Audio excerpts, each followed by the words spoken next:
Dearest harbinger of peace, shaker of equilibrium, bestower of reposefulness, I am a physician. What is your stand on psychic faith healing? What is your stand on psychic faith healing?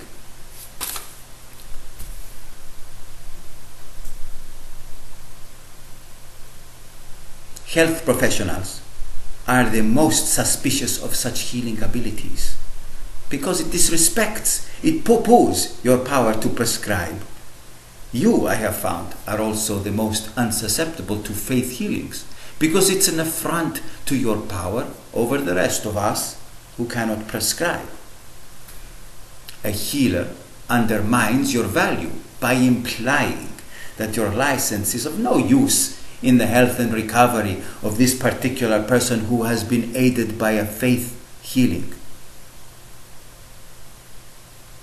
So, do not be overly surprised, dear physician.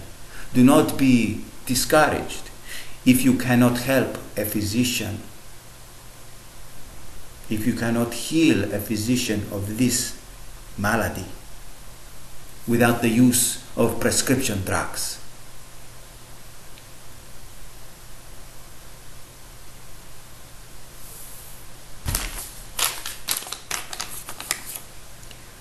Multifarious as a multi-grain cracker, perspicacious in form, function, and elegant profusion of complacent competence.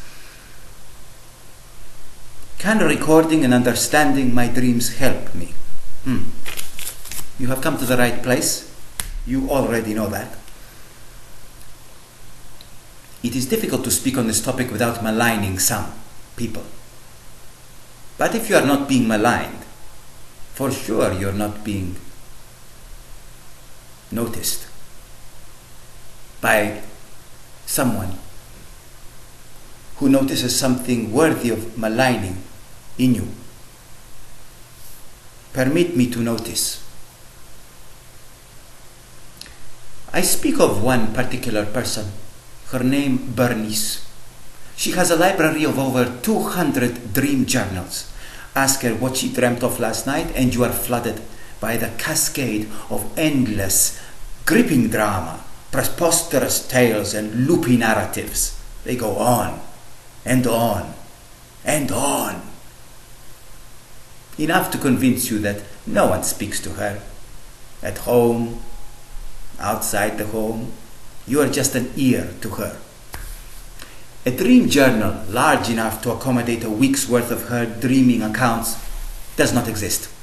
It would need wheels, a motor.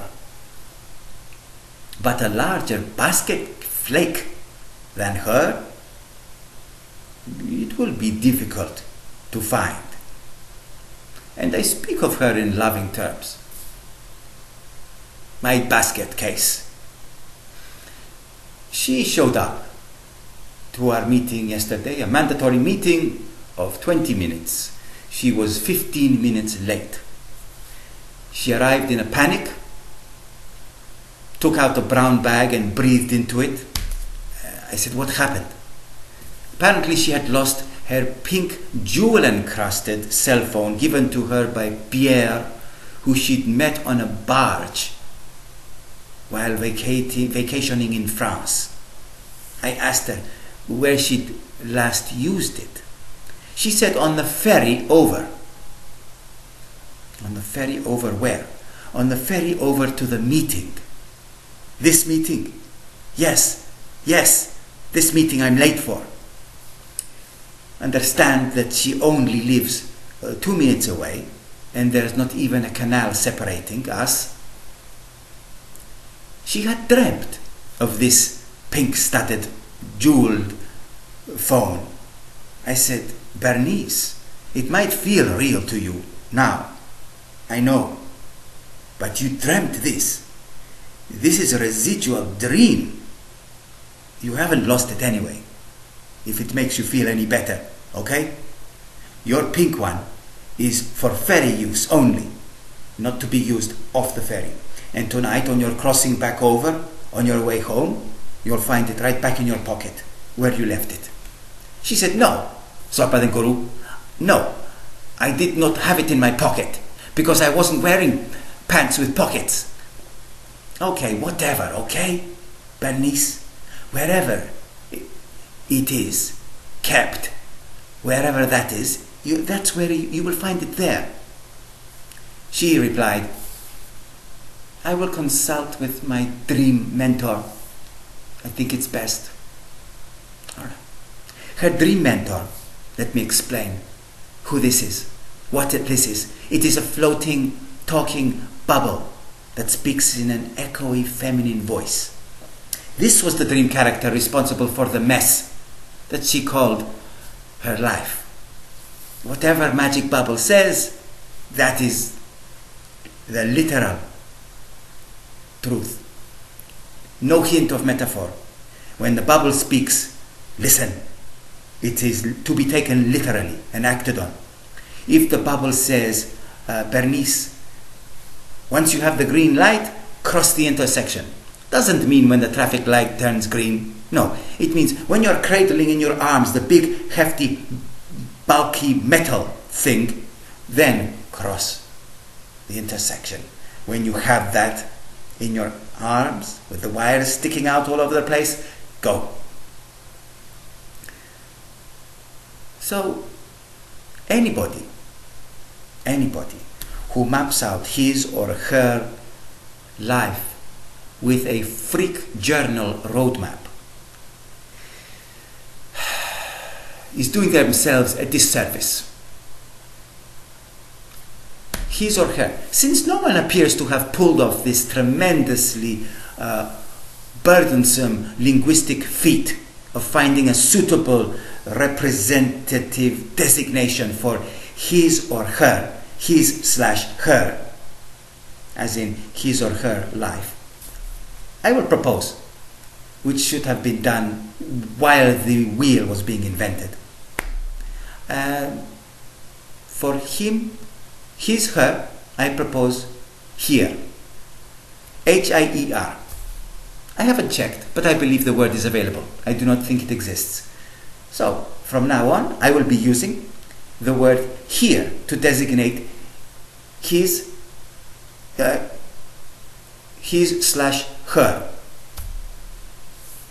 I will try. It wasn't difficult. Just a little bit of ingenuity. How long did that take?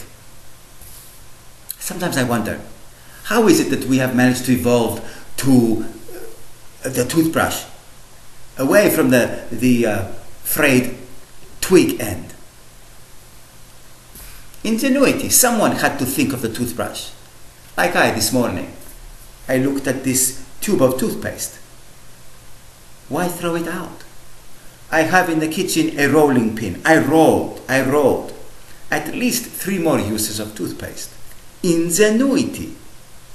It is there. Use it. 3 days worth with a rolling pin. Try. You will see. You will see. And you will thank me. I, like Bernice, at one time, used to place great importance on the relevance of dreams. Until I had that one dream, the big one, the aha dream that everyone has, the life transporting, the transformative one, where you are promised to be catapulted into the stratosphere of success in all major areas of your life. Health, financial, relationship, career. You are bumped up the socioeconomic status ladder. That dream. In a kernel, all the answers. I cradled this one, this sine qua non kernel of universal wisdom. It is in the form of a 6-word mantra. I repeated it in my dream because I recognized this I must take back with me to the waking world. I grabbed hold. I did not let go. I repeated in dream sleep, through the other layers of twilight sleep, hypnagogic, groggy coming out of its state, right into wakefulness, and I was still holding, clutching onto it. I took the pen and scribbled down quickly. Styrofoam, quickly cobblestone pants, and 92. I will repeat for you in case you missed one of those words. styrofoam, quickly, cobblestone pants and 92.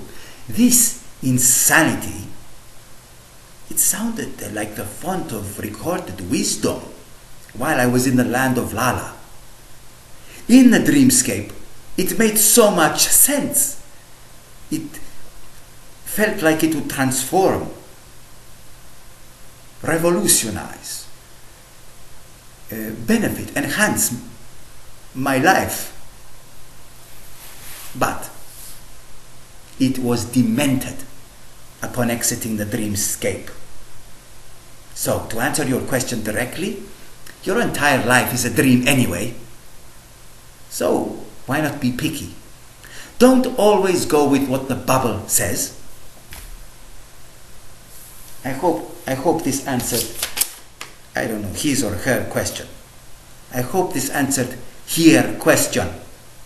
Zorba the Guru, inventor of language. The list of credits and achievements expands daily. Be prayerful.